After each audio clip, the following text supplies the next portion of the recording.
Tough one. This one, I love this one. So I'm going to say it again. I want to hear your guys' thoughts just off of stating it. So how about mission in the world is about faithfulness to the truth? Mission in the world is about faithfulness to the truth. I present it to you. Thanks, Brad. I'm going to present it to Aaron. I mean, I think we've probably gotten here already.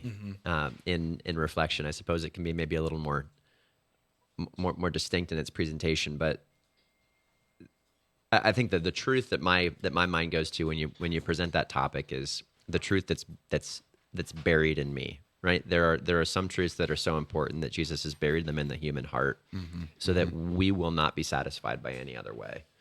And I think this is one of those things. You know, one of my favorite things to see on mission here oftentimes is that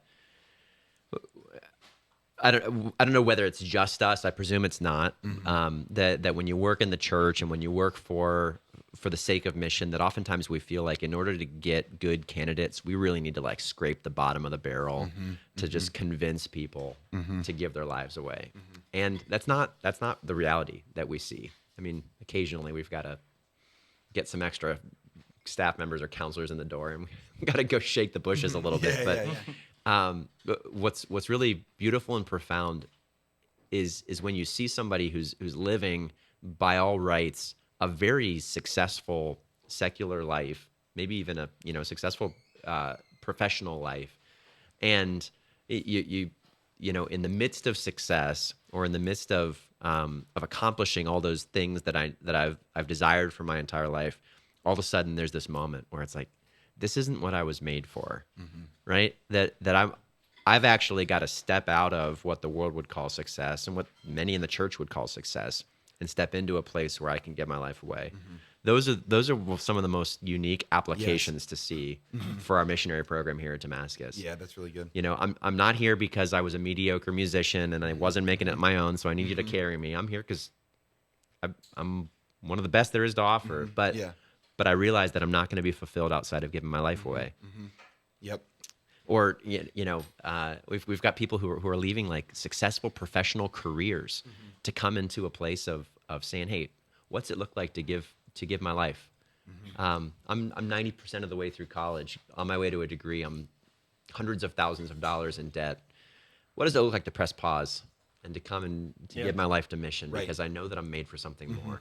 It's funny because as you share that, Aaron, I work with so many of our mission partners, those who give financially to our cause. Missionaries in their own right. Yeah, and they are. And it's like, as when you started that comment about these people who live in are so successful, and yet they want to throw their life away or give their life away generously. I was thinking about all of those mission partners who they've been so successful that they could truly inherit the earth, right? Like they could inherit the things of the earth, and they could lavish upon themselves wealth and treasure. And the witnesses we've seen over the years of these men and women who they prudently raise their families, and they don't lavish upon themselves or their children surplus.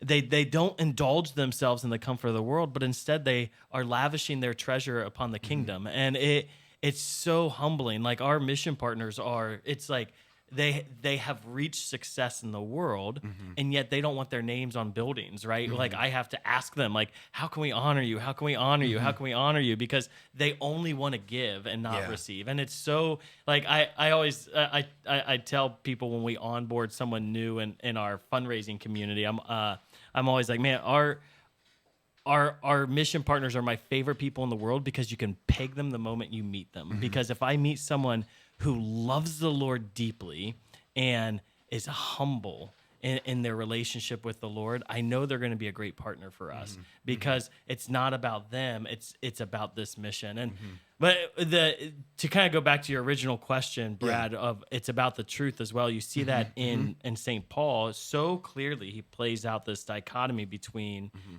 there's going to be false prophets, and then, if you will, he's presenting himself as the one who lives in imitation of Christ, the true prophet. And I would say, I mean, Paul definitely lived in the world, and he was a missionary in the world. And the battle you see, if read through the Acts and read through his epistles, the battle you see him struggling is there are these false doctrines that he is trying to help people combat against and understand the truth. And that is probably more apparent today now than ever, because there are so many false doctrines, and these false doctrines are presented in such captivating ways with fake truths to be pro-choice, right? Well, there's nothing more like the church is extremely pro-choice, right? We love free will, and we speak about free will all the time. And so these false doctrines are presented with half truths. That's right. Like everyone is called to love. Yes. Everyone is welcomed. Yes. Right. And so how do I be a messenger of the truth in the midst of false doctrines that are presented as half truths? Well, even think about like the way that we form missionaries here, right? And the way that the church has long formed people in their identity, that the most dangerous thing that can be presented to you is a half truth, right? Because if I think of myself as inadequate, that's half true. That's half true, but it's one of the most poisonous things that you can have someone bring in, right? Those half truths are dangerous. So mission in the world is about faithfulness to the truth. I think you guys have hit both of those, that it's about faithfulness and it's also about truth. Like in what strata of society is it ever successful to just find the least common denominator and form a community around that? It doesn't work. Like it's not about saying like, let's just get to a very basic thing so everyone's accepted. And I think that is something we see, that once we realize that mission in the world is critically necessary, we begin partaking in mission. But because we want to be successful, because that says something about me, I lower the bar of mission so incredibly low that this amazing word, like you were saying, or amazing phrase, like you were saying, Dan, like all are welcome, becomes all are welcome and don't need anything else. Yeah. You don't need repentance. You don't need conversion. Just come literally as you are and never change.